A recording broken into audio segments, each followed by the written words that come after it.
जी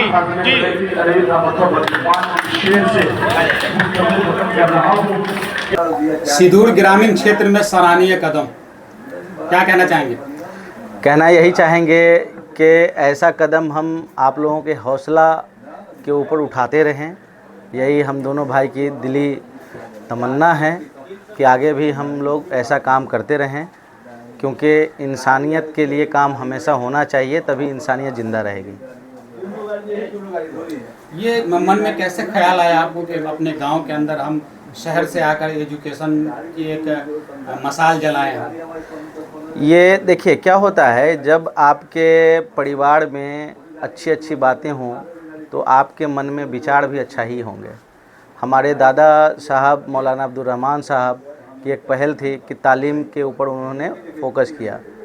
105 साल से हमारे घर में तालीम का सिलसिला चलते आ रहा है। उसके बाद हमारे वालिद साहब ने किया, उसके बाद हम दोनों भाई ने इसकी भागदौड़ संभाली और अल्हम्दुलिल्लाह आज समझिए 4 ज़िला से लोग यहाँ आते हैं और हर तरह की मदद जो हो सकती है वो हम लोग उनके सुख दुख में खड़े रहते हैं।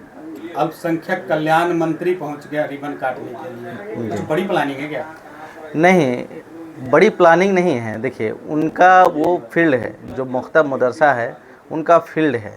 अब हम आपको बता दें कि हमारे दिल में जो नेक ख्यालात थे कि हमारे गांव के लिए हम दोनों भाई को ये काम करने हैं, तो हमने वो किया। ठीक है, आगे भी जो प्लानिंग है वो नेक प्लानिंग है, जिससे अपने इलाके अपने समाज में लोगों को काफ़ी मदद मिलेगी। जो हमारे दोनों भाई के अंदर जो एक विचार हमेशा से रहे हैं वो ताउम्र रहेंगे।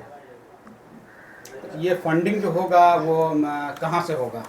देखिए आपकी जो प्लानिंग है बड़ी प्लानिंग है। एम्बुलेंस भी आप बता रहे थे कि फ्री में हम देने जा रहे हैं। जो हमारे यहाँ के मरीज होंगे, जात धर्म मजहब किसी कोई चीज़ नहीं देखा जाएगा, जो भी आएंगे इसका लाभ लेंगे।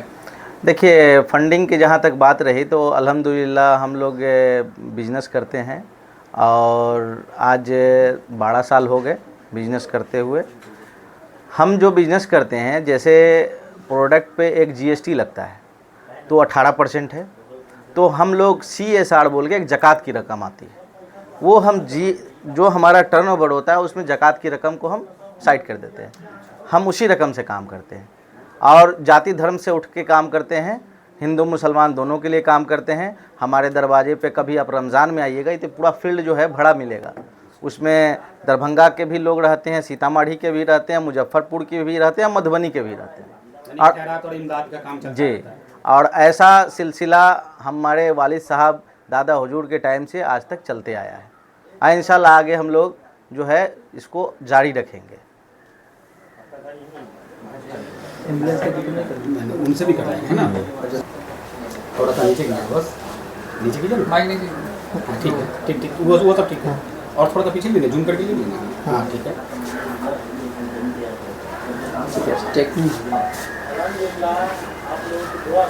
अदनान साहब, पूरी तरह से आपने एक अलग जगाने का काम शुरू किया है आपने, और फ्री एजुकेशन देना, फ्री कलम किताब, free school bag, free uniform, इतनी बड़ी प्लानिंग इतनी कम उम्र में कैसे मन में आया?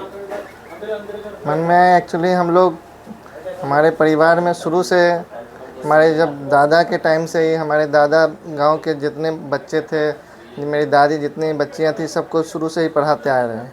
शुरू से हमारे परिवार से जो है ना शिक्षा शुरू से जुड़ा हुआ है। जितने जो गांव में जो भी निकले हैं बड़े बड़े उलमा, हमारे दादा से पढ़ के निकले हैं, समझे ना। तो उसी टाइम से हम लोग को ये जज्बा है कि लोगों में शिक्षा देना। अभी भी बहुत सारे ऐसे परिवार हैं कि कुछ घर के प्रॉब्लम की वजह से, कुछ मजबूरी की वजह से पढ़ नहीं पाते हैं। छोटे छोटे बच्चे हैं, उनको खेत में भेज दिया जाता है काम करने के लिए, दूसरे के घरों में भेज दिया, तो छोटे छोटे बच्चों के लिए काम करने के लिए भेज दिया जाता है।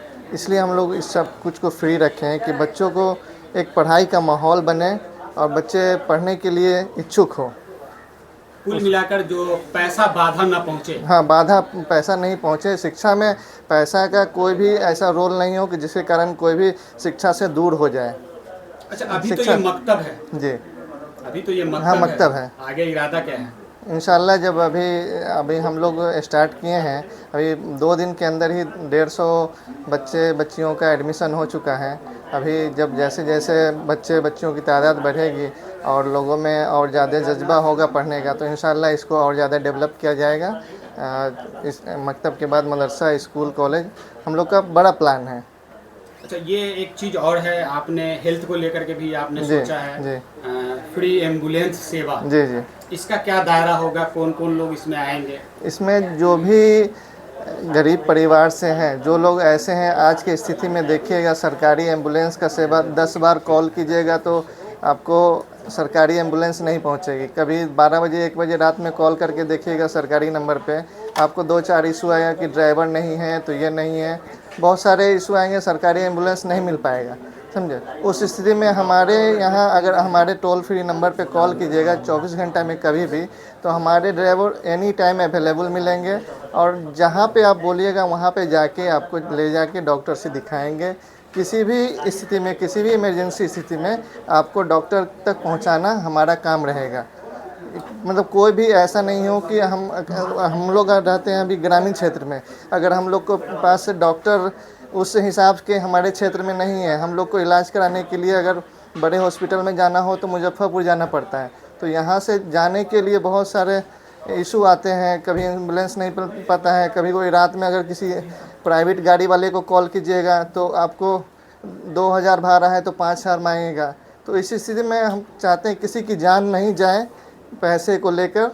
अब कोई भी तबीयत ख़राब हो, इमरजेंसी हो, सीधा हॉस्पिटल पहुंच जाए हमारे माध्यम से।